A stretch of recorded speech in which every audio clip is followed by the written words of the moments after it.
گوشت بنانے والے ہیں یہ مانگتے ہیں، تو حضور یہ مانگنے کا جو ایک انداز مطلب سلسلہ ہوتا ہے، جس کو جو چیز چاہیے وہ مانگ رہے ہیں، تو کیا مانگنے کی بھی کوئی مذمت ہے، یا یہ جو مانگنے کی عادت ہے اس کے بارے میں ہماری کیا سوچ ہونی چاہیے، اور کیا اگر یہ ہے بھی تو نکلے کیسے یہ؟ اصل مسکین جو ہوتا ہے نا، اس کے پاس نہ کھانے کا ہو نہ پہننے کا ہو، اصل یہ مسکین ہے۔ دونوں میں سے ایک چیز نہیں ہے، کھانے کا مگر پہننے کا نہیں ہے۔ پہننے کے لیے سوال کر سکتا ہے، پہننے کا ہے،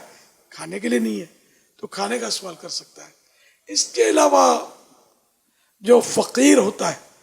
جو فقیر وہ ہوتا ہے جو صاحب نصاب نہیں ہوتا، یہ ایک موٹی ڈیفینیشن کا حصہ بتا رہا ہوں، تفصیل بھی لکھی ہوئی ہے اس کی۔ تو جو فقیر ہے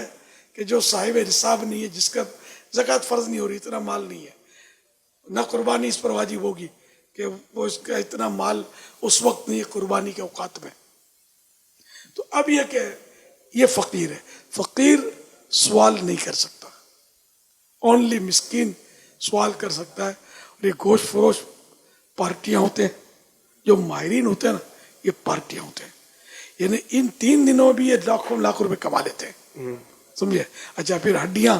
اس میں الگ کمائیں گے، ٹھیک ہے، گناہ گار نہیں ہے، لیکن یہ کہ سوال کر کے نہیں لینا ان کو،